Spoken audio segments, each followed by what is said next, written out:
Yep, we're doing another sci-fi horror, so you already know that it's going to be a good one. And we're starting off with a semi-jump scare like that? It already seems promising. This is 2019's Assimilation, and I'm actually kind of excited about this one. If the trailer's anything to judge by, it's worth it. Spoiler alert, while I might give you my opinion on this film, that's no substitute for watching it yourself. Links to the film are in the description. As this girl looks around her house for what might have made that noise, someone bum rushes her front door, and she quickly locks it just in time. Once she realizes that she's safe from that angle, she notices that the back door's open. How many of you seriously keep the back door wide open like that? Is that back door really giving you enough of a breeze from outside to justify not having a secure house? The sun goes down? Lock your doors, please. Soon, whoever's outside trying to get in smashes the back door and gets in. Then, we cut to Zach, who's filming an introduction with his friend Randy. They go on to mention that they're from a sleepy little town in Missouri, and they explain that it's so small that people don't even lock their doors. Tell that to the girl in the beginning. Lock your doors! They explain that they're going to be going around town with little cameras to show them the real little town. They even catch the sheriff letting an underage kid buy alcohol. Soon, Pastor Greg tries to get them to try out for a church play, and he even tries to entice them with girls. What kind of church tries to use its girls as a way to sell boys to Christianity? Weird question, but he really did just throw that out there like it wasn't his first time. They even go around and show Mrs. Bissett in her short shorts.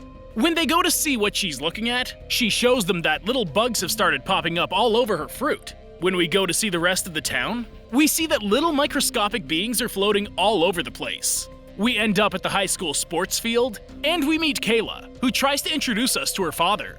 Later on, Zach tries to get Kayla to go out on a trail with him, but she doesn't think that he's being very serious about it. He finds out that she's actually going to Peru after her graduation, so that means he has even less time to try and spend time with her. Later that night, the guys head to the football field to talk and play some frisbee, but they end up hearing Mrs. Bissett scream from her house. When they go to check on her, they find the front doors unlocked, and there's blood on the kitchen floor. Randy calls the police, but after he says that something's wrong, the police simply hang up on him. Suddenly, they hear scratching and banging coming from upstairs. Once in a nursery upstairs, they open the closet door to find her sitting in the closet with a bite mark on her leg. It's time to grab her and get out of the house. Better yet, leave her and run outside until police arrive or a neighbor comes out. No, they hear scratching coming from behind the walls, and they decide to stay and investigate some more. This is how people die in horror movies.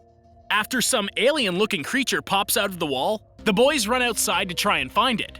They follow it into the forest, and Zach tries to get them to catch it. Suddenly, they see the creature run towards a man waiting for it with a cooler. When the car drives by, they realize that Pastor Greg is the one that took the creature. The next day, Zach and Randy head to the sheriff to try and explain what they saw. When they show the footage of Mrs. Bissett to Deputy Josh, he can't help but think it isn't real.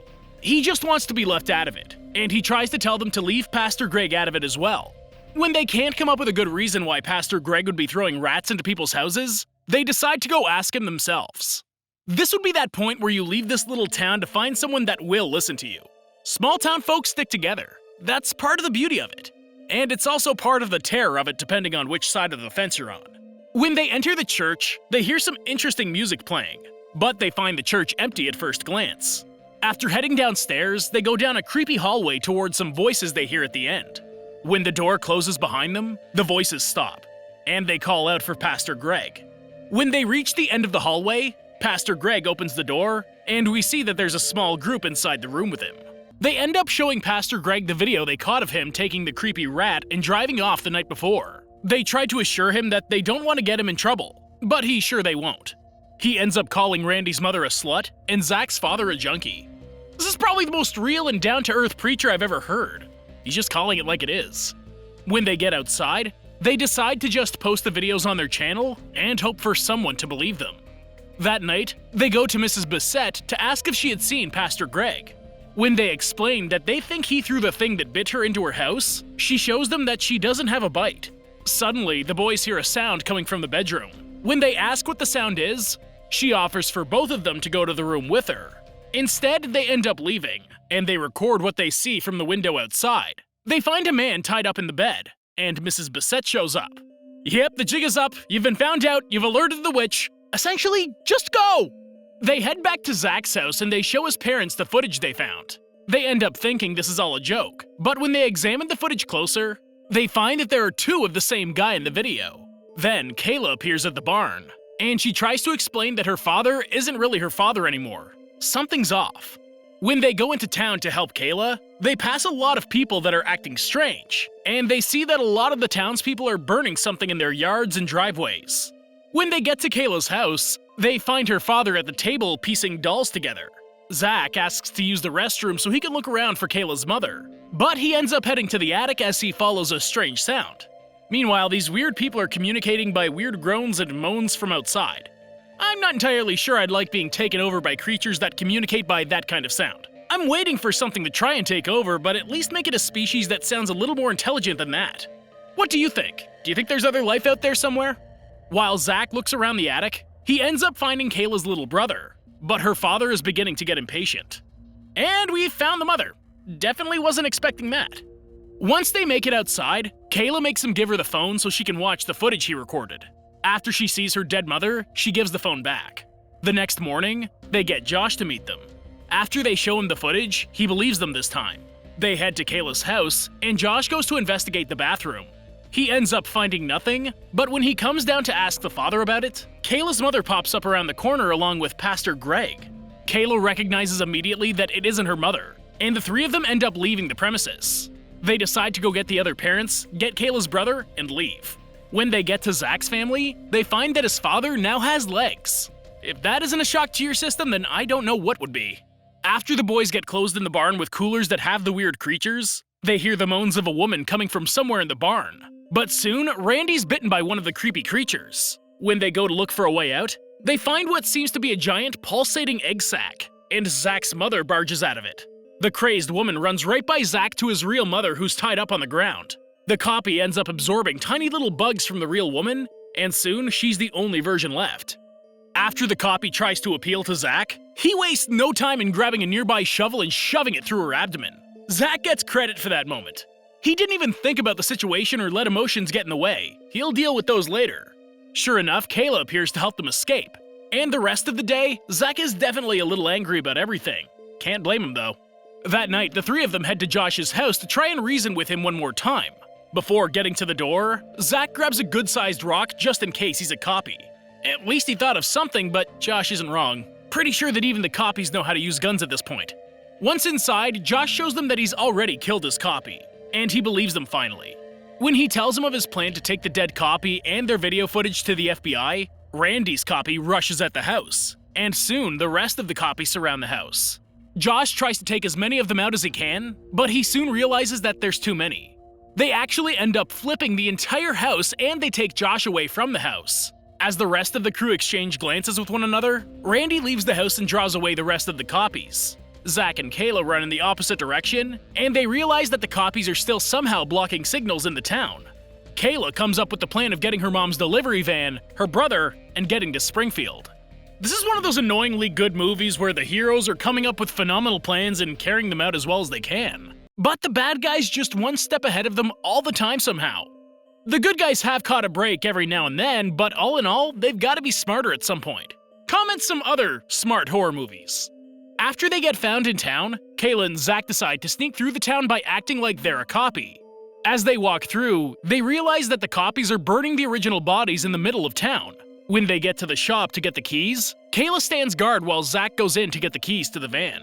Suddenly, Kayla hears screaming coming from the fire station, and she sees her brother. She goes to investigate, and she finds that the copies have rounded up the children in the town and are herding them in to make copies of them. She knows that she can't give away that she knows her brother, but things don't work out anyways. Oof, I can tell you that pausing the screen at the moment when the woman dislocated her jaw is one of the more unsettling moments of the movie. It's like the longer you sit there and stare at it, the worse it gets. Well, the whole town knows they're there now. The copies hold Kayla down and let one of the creatures crawl onto her to get ready to bite her. But Zach crashes through with the delivery van and her brother escapes through the back. As they begin to drive out of town, Zach notices that Kayla's been bitten. But he assures her that she's not going to get switched. Little do they know that thousands of those tiny bugs are in the back of the van, and they came together to form one of the bigger creatures. It ends up biting Zach, and they try to chase after it into the woods.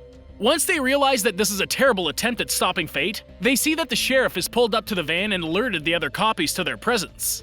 They take off through the woods, and eventually they run into a barricade that the copies have set up. See what I mean? Smart protagonists, but even smarter bad guys. Or maybe it's just the fact that there's so many of them so they can cover all the ground in the world. They even try to play on their emotions by sending the Randy copy into the woods to try and convince them. Kayla sneaks up on Randy and bashes him in the back of the head with a rock that sends him tumbling into the river where they drown him. After they leave Randy's body in the water, they make their way to the cable company's warehouse where they plan to upload the footage straight away. Yep, I had to share a good jump scare with you. And it just proves my point that the bad guy's just one step ahead of them. Sure enough, Kayla's copy shows up out of nowhere too. This is one of those sci-fi takeovers that I don't think we'd be able to withstand if it actually happened. Eventually, they lock themselves in the server room where they upload the videos onto every major platform to call for help. After they embrace each other for a minute, they realize that they still have to deal with their copies if they're going to get out of this alive. Zach comes up with the plan to kill their doubles with the CO2 fire extinguisher system, and they walk out right past all of the other copies outside. Smooth move! Finally, a solid win for the good guys. The two of them make their way to the family cabin where Kayla told her brother to go.